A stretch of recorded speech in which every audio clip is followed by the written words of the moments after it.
ቤተሰብ እንዴት ናችሁ? ደህና ናችሁ ወይ? ተመልሻለሁ። እንግዲህ ብሩኬ በሀሰን ቤት መጥቷል። ሀይሚዬ በፍፄ ሀሰን፣ ብሩኬ ደግሞ በሀሰን ቤት። እንግዲህ ዛሬ በራሳቸው ቤት አይለቁም ማለት ነው። ምክንያቱም ብሩኬን በሰው ቤት ተጋብዟል፣ ሀይሚም ደግሞ በፍፄ ቤት ተጋብዛለች ማለት ነው። በነገራችን ላይ ግን ሀሰን ተብዬ ማለት ነው አላበዛኸውም? አበዛኸው። ምን ባይ ነኝ በነገራችን ላይ እኔ እምጠላው በሁለት ፍቅረኛሞች መሀል ማለት ነው ሶስተኛ ሰው ጣልቃ ሲገባ አንድ ጓደኛ ማለት ነው እሷንም መክሮ ሰድቦ ብሩኬንም መክሮ ሰድቦ የሚያስታርቅ ከሆነ ኦኬ። ግን የሆነ ለአንዱ ወገን ወግኖ የባሰ ነገሩን የሚያባብስ ሰው አያስፈልግም ቤተሰብ። ምክንያቱም ይሄን ባደረጉ ቁጥር የባሰ ነው የሚያራርቁት። ገባችሁ አይደለ? ስለዚህ ይሄ መሆን የለበትም እባካችሁ። እና ሀሰን የዚህን ያህል ባታጋንነው ባይነኝ በነገራችን ላይ ማለት ነው። አጋነንከው፣ በቃ በጣም አሽቃበትክ ማለት ነው። ሲጀምር ነገሩን እያባስከው እንጂ ሀይሚና ብሩኬን ለማታረቅ አይደለም። ኦኬ ሀይሚ ጎን መሆን አለብኝ ብለህ ካሰብክ የዚህን ያህል ችግሮቹን እንዲፈቱ ነው እንጂ ማድረግ ያለብህ ለብሩኬ ሳትናገር በድብቅ ሀይሚን ይዘህ መሄድ ወይም ደግሞ ሀይሚን ስለ ብሩኬ የሚያደርገው ነገር ስህተት እንደሆነ እሷን እንትን ማለት የለብህም። ለብሩኬ የባሰ ጥላቻ እንዲኖራት ማድረግ የለብህም። በቃ ማለት አታብዛው፣ ማሽቃበጡን አብዝተኸዋል። እኔ እንደራሴ ማለት ነው። በእርግጥ ትክክል ነው የምትሉም ልጆች አላችሁ፣ ግን በዚህን ልክ በሁለት ፍቅረኛሞች ጣልቃ ገብቶ የዚህን ያህል እንትን ማለት ጥሩ አይደለም።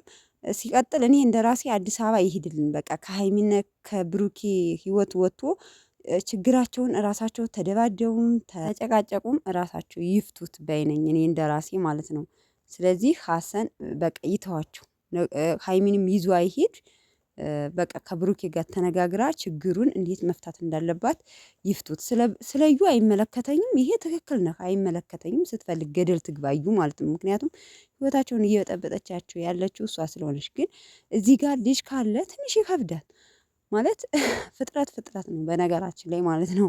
ያው በእርግጠኝነት የብሩኬ ልጅ አይደለም በሚለው ሀሳብ እንስማማለን እንጂ ፍጥረት ትክክል ሪሊ የብሩኬ ልጅ ከሆነ በልጅ ጨክኖ እንትን ማለት እንትን አይደለም። እዚህ ጋር ብሩኬ ደግሞ በቃ አንተ አዲስ አበባ ሂድ፣ አዲስ አበባ ሂደህ ሀይሚ ጋር ሂደህ መርዳት ያለብህን ነገር እርዳ ለልጅቱ። በቃ የኔ ሀሳብ ይሄ ነው እንጂ እዚህ ጋር ከዩ ጋር ደግሞ የባሰ እንትን እያልክ የባሰ ችግሩን ነው የምታባብሰው። ስለዚህ ችግሩን ፈትቼ መሄድ አለብኝ።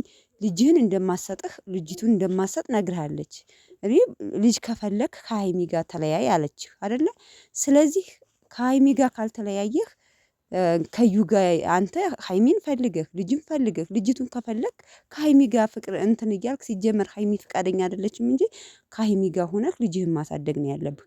ከዩ ጋር ድጋሚ መገናኘት የለብህም ሲጀመር። እና ቤተሰቦቼ ለማንኛውም ነገሮቹ እየባሱ እየሄዱ ነው። ሀይሚም እንግዲህ ከሱ ጋር ያለኝ ሪሌሽን አቁም ያለው ካሁን በኋላ እንደፈለገ መሆን ይችላል፣ እኔ ስንቴ ለሱ ብዬ መስዋዕት መክፈል አለብኝ ብላ እንግዲህ ሀሳቧን በፍፄ ቤት የተሰማትን ስሜት ገልጻለች። ግን እኔ 100% የምነግራችሁ በቃ የብሩኬ ልጅ አይደለም። በቃ ሆን ብለው ነው ስራ እየሰሩ ያሉት። ለምን እናንተ የምትጠሉት ሰው ከሆነ ህይወታችሁን የሚያበላሽባችሁ ሰው ሂዳችሁ ትጋበዛላችሁ፣ ቪዲዮ ትሰራላችሁ እና ስራ እየሰሩ ነው።